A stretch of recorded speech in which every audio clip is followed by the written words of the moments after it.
Shalom, salam sejahtera dalam Tuhan Yesus Kristus. Haleluya. Hidup Yesus. Yesus hidup. Hari ini kami akan menyampaikan kebenaran firman Allah yang akan didengar oleh jemaat pada hari Minggu yang akan datang. Kita akan berdoa lebih dahulu sebelum kita akan mendengarkan firman Tuhan. Bapa yang ada di dalam surga, di dalam nama Tuhan Yesus Kristus, hamba-Mu akan menyampaikan firman Allah kepada umat-umat-Mu. Tolong supaya firman Allah ini boleh memberikan kekuatan, dapat memberikan ketenangan bagi umat-umat Tuhan yang mendengar, bahkan siapapun yang mendengar, menghadapi situasi serangan virus corona.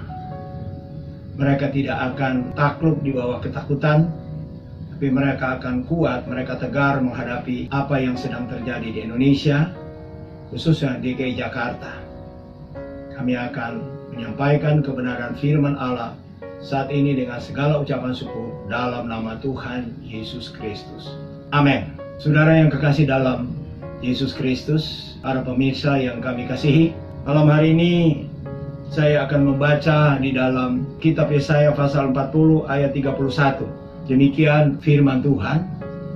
Tetapi orang-orang yang menanti-nantikan Tuhan mendapat kekuatan baru. Mereka seumpama Raja Wali yang naik terbang, dengan kekuatan sayapnya mereka berlari dan tidak menjadi lesu. Mereka berjalan dan tidak menjadi lelah. Beberapa hari yang lalu bangsa Indonesia dikejutkan dengan peristiwa dipanggilnya oleh Tuhan ibunda tercinta dari Bapak Presiden kita Jokowi. Saya sebutkan dengan hormat almarhum Ibu Noto Hadikusuma. Kalau kami mengikuti peristiwa ini sebagai anak bangsa, kami merasa berat. Apalagi Presiden kami yang dalam situasi yang buruk, situasi yang begitu memerlukan konsentrasi, dan menurut apa yang kami ikutin, ibunda tercinta dari Bapak Presiden kita adalah seorang yang dapat memberikan inspirasi dan kekuatan bagi Presiden kita. Tetapi saat ini telah tiada. Tapi kami melihat bagaimana keadaan Bapak Presiden, dia tetap tegar. Sesudah memakamkan ibunda tercinta, dia langsung pergi untuk mengikuti pertemuan tingkat internasional dan memimpin rakyat Indonesia menghadapi virus corona yang begitu hebat di hari-hari ini. Nah, untuk ini kita melihat dalam kebenaran firman Allah, dan saya memberikan judul khotbah, tegar menghadapi badai. Kita ambil contoh sebagai presiden kita. Dia tegar menghadapi badai dalam keluarga, menghadapi bangsa dan negara, menghadapi situasi ekonomi keuangan yang begitu menggoncangkan bukan hanya Indonesia tapi dunia. Kita melihat bagaimana nilai tukar rupiah melemah, saham anjlok, tetapi beliau tegar menghadapi ini. Dan dia memberikan stimulus-stimulus untuk memberikan satu bantuan kepada rakyat supaya kami boleh tenang. Kita berdoa untuk Bapak Presiden kita supaya dia diberikan hikmat yang melimpah oleh Tuhan memimpin negeri ini menghadapi situasi yang saat ini kita alami di seluruh Indonesia, itu virus corona. Nah, kembali kita melihat di dalam pembacaan kita pada saat ini bahwa orang yang menanti-nantikan Tuhan mendapat kekuatan baru. Orang yang menanti-nantikan Tuhan mendapat kekuatan baru. Bagaimana arti menanti-nantikan? Berarti menghadapi sesuatu yang belum terjadi, menghadapi sesuatu yang kita belum tahu apa yang akan terjadi, tapi kita menantikan hal itu. Saya teringat kisah mengenai seorang yang ada di dalam kitab Kejadian, ya. Kejadian pasal 37 ayat yang ke-9 sampai ayat yang ke-11, dia berkata demikian. Lalu ia memimpikan pula mimpi yang lain, yang diceritakannya kepada saudara-saudaranya. Katanya, aku bermimpi pula, tampak matahari, bulan, dan 11 bintang sujud menyembah kepadaku. Setelah hal itu diceritakannya kepada ayah dan saudara-saudaranya, maka ia ditegur oleh ayahnya, mimpi apa mimpimu itu? masakan aku dan ibumu serta saudara-saudaramu sujud menyembah kepadamu sampai ke tanah, maka iri hatilah saudara-saudaranya kepadanya. Ini adalah mimpi yang kedua. Saya tidak bahas mimpi yang pertama, tapi saya angkat dari mimpi yang kedua. Tentu ketika Yusuf bermimpi, dia melihat matahari, bulan, dan bintang, dan 11 bintang, ya, khususnya sujud menyembah kepadanya. Dan hal ini menjengkelkan dan membuat bukan hanya saudara-saudaranya yang merasa tidak nyaman, tetapi ayah ibu daripada Yusuf juga berkata, masakan aku dan ibumu akan menyembah kepadamu, hai Yusuf. Tetapi inilah hal yang disampaikan oleh Yusuf ketika dia mendapat mimpi yang Tuhan berikan kepadanya. Dan mimpi ini tidak serta-merta terjadi pada saat itu. Tetapi untuk mendapatkan mimpi ini, dia melalui proses yang panjang. Kita sudah tahu kisah daripada Yusuf, bagaimana dia dibenci oleh saudara-saudaranya. Dia dimasukkan ke dalam sumur yang kering, kemudian dia dijual kepada orang Ismaili, kemudian dia jual kepada Potifar, dan sesudah di rumah Potifar dia dimasukkan ke dalam penjara tanpa harus diadili. Nah, sesudah dari situ maka kita melihat Tuhan mengangkat dia menjadi raja muda di Mesir. Dan inilah apa yang dimimpikan oleh Yusuf bertahun-tahun sebelumnya. Tetapi dia menanti-nantikan mimpi itu menjadi kenyataan. Dan akhirnya mimpi itu menjadi kenyataan. Dia menjadi raja Mesir, bahkan dia memberi makan seluruh rakyat di dunia, termasuk Firaun, dan termasuk juga saudara-saudara bapaknya dan ibunya sendiri. Dan ini menjadi satu kenyataan. Dia menanti apa yang Tuhan janjikan, bahwa apa yang Tuhan janjikan itu ya dan amin. Langit dan bumi akan lenyap, tetapi firman-Ku kekal selama-lamanya, kata Alkitab. Kemudian kita melihat ya bahwa di dalam hal ini ya Yusuf berpikiran positif jauh ke depan. Yang kedua, kita melihat pikiran positif yang kedua adalah seorang Rasul Paul, ya, dia mengirim surat kepada jemaat yang ada di Filipi, di mana di dalam Filipi pasal 4 ayat yang ke-6 sampai ayat yang ke-8 dia berkata demikian. Janganlah hendaknya kamu khawatir tentang apapun juga, tetapi nyatakanlah dalam segala hal keinginanmu kepada Allah dalam doa dan permohonan dengan ucapan syukur. Damai sejahtera Allah yang melampaui segala akal akan memelihara hati dan pikiranmu dalam Kristus Yesus. Jadi akhirnya, saudara-saudaraku, semua yang benar, semua yang mulia, semua yang adil, semua yang suci, semua yang manis, semua yang sedap didengar, semua yang disebut kebajikan dan patut dipuji, pikirkanlah semuanya itu. Ini ada pikiran positif yang diberikan oleh Paulus kepada jemaat yang ada di Filipi. Bahkan kalau kita melihat di dalam ayat 13 pada pasal yang sama, segala perkara dapat kutanggung di dalam Dia yang memberi kekuatan kepadaku. Paulus dia berjuang dalam perjalanan hidupnya. Dia punya selalu pikiran maju, bukan mundur. Dia adalah seorang penganiaya, orang yang percaya kepada Yesus Kristus. Tapi ketika hatinya diubahkan, dia menjadi seorang pemberita Injil. Dan inilah pesan Rasul Paulus kepada jemaat yang ada di Filipi.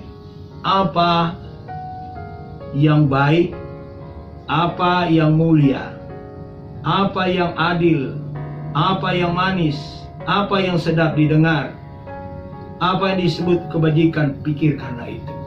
Yang kita pikirkan hal-hal yang baik, hal-hal yang benar, hal yang indah. Bukan hal-hal yang buruk. Mungkin ada dalam hati kita berpikir, gimana ya kalau saya kena corona, saya harus dimasukkan di dalam rumah sakit, kemudian saya harus diinfus, kemudian saya harus menghadapi ini, dan ini, dan ini, dan ini, dan itu. Dan ini akan membuat kita ketakutan sendirian. Tapi kita harus berpikir maju. Tidak, saya tidak akan terkena virus corona. Saya tidak akan dijamah oleh virus corona. Dia akan saya kalahkan. Dengan kekebalan tubuh yang diberikan oleh Tuhan, saya bisa kalahkan dia. Itu yang kita harus taruh dalam benak kita, dalam pikiran kita. Bukan kita belum masuk dalam pertempuran, kita sudah down. Kita sudah melihat, kita sudah mendengar kabar-kabar yang buruk begini dan begitu dan segala macam. Maka kita down.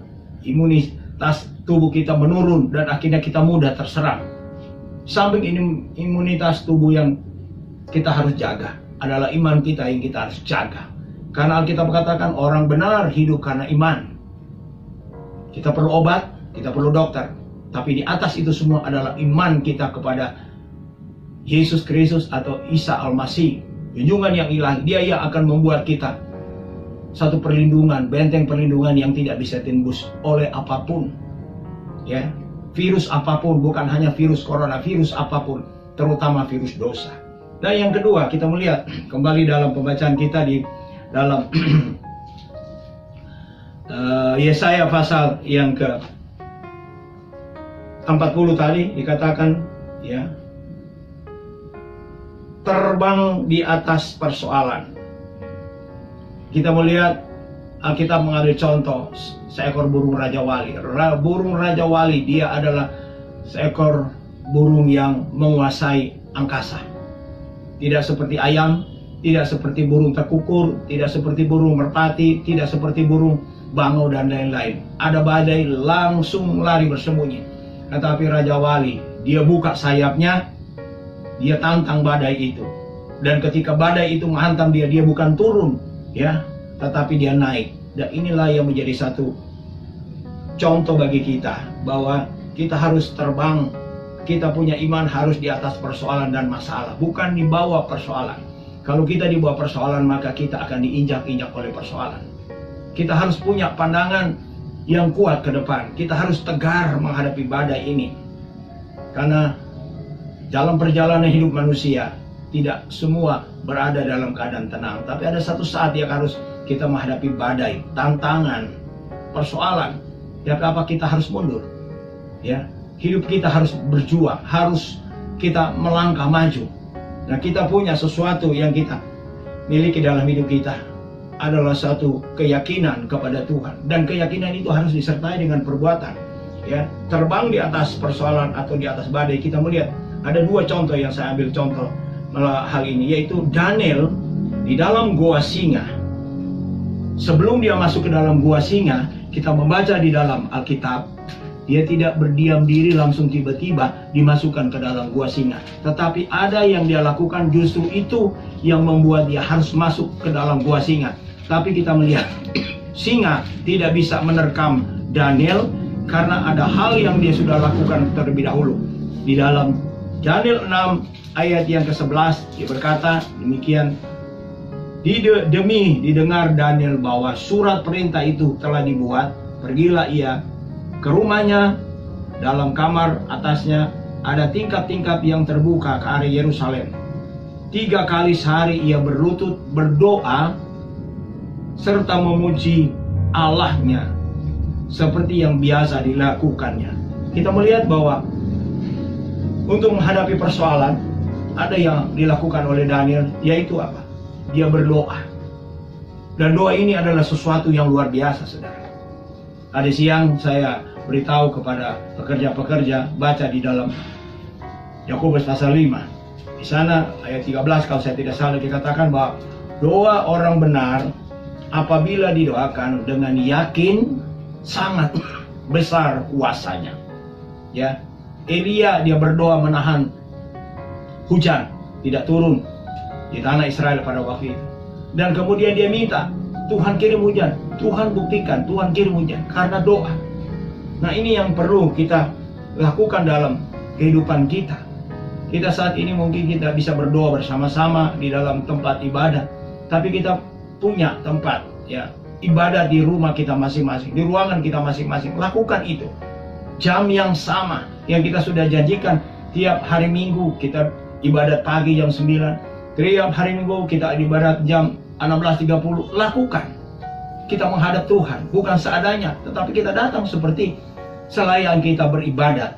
Ya, kita harus melakukan itu sesuai dengan apa yang menjadi perintah daripada Tuhan.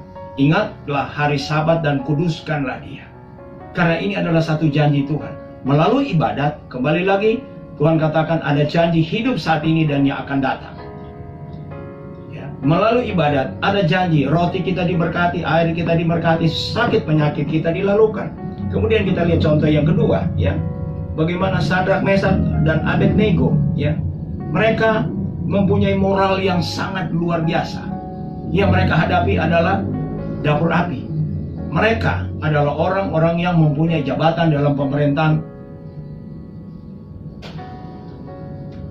Raja Nebukadnezar. Tapi mereka tidak memperhatikan. Mereka tidak jaga kedudukan mereka. Mereka yang hormati mereka adalah Allah mereka. Dan ketika Raja Nebukadnezar memanaskan api, ya, dan beritahu kalau kamu tidak menyembah kepada patung yang aku buat, maka kamu akan dimasukkan ke dalam dapur api. Bahkan dipanaskan 7 kali. Sadrak, Mesak, dan Abednego, kita baca di dalam Daniel pasal 3, apa yang mereka katakan. Ini adalah suatu kata-kata yang luar biasa. Ayat 17. Jika Allah kami yang kami puja sanggup melepaskan kami, maka ia akan melepaskan kami dari perapian yang menyala-nyala itu, dan dari dalam tanganmu ya Raja. Tetapi seandainya tidak, hendaklah Tuanku mengetahui ya Raja, bahwa kami tidak akan memuja dewa Tuanku dan tidak akan menyembah patung emas yang Tuanku dirikan itu. Ini jawaban Sadrak, Mesak, Abednego kepada Nebukadnezar. Dan saudara tahu kisahnya, ketika jawaban ini diberikan, Raja marah. Dia suruh panaskan dapur api 7 kali, lalu melemparkan Sadrak, Mesak, dan Abednego ke dalam dapur api. Tapi dia di pertanyaan, siapa yang mati? Sadrak, Mesak, dan Abednego, Alkitab katakan rambut di kepalanya tidak ada yang jatuh, tidak ada yang hangus. Bahkan orang yang melemparkan Sadrak, Mesak, dan Abednego ke dalam dapur api, dia yang mati lebih dahulu. Kematian itu bukan milik manusia.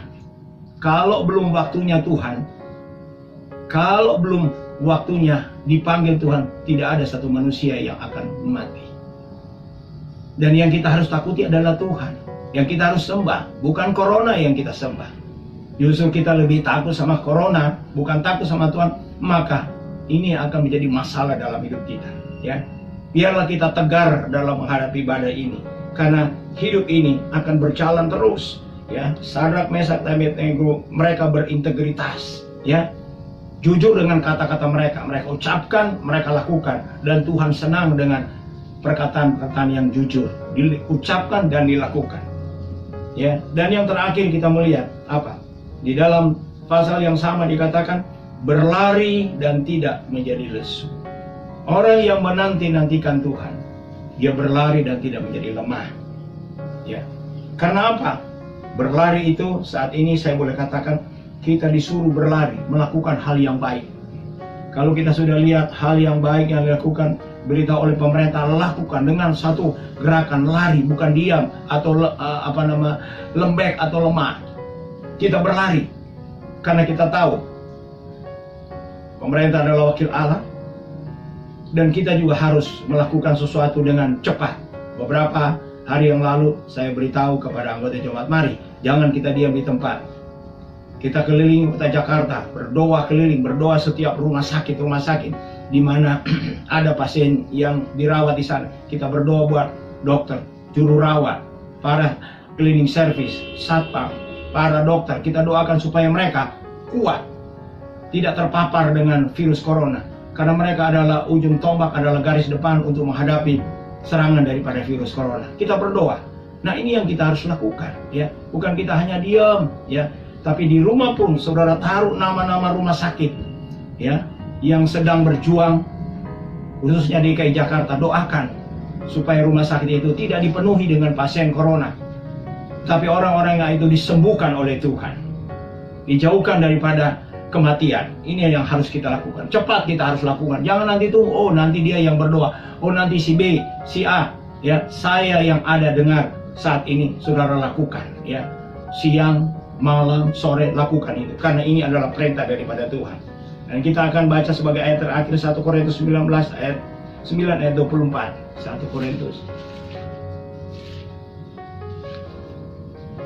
Korintus pasal 9 ayat 24.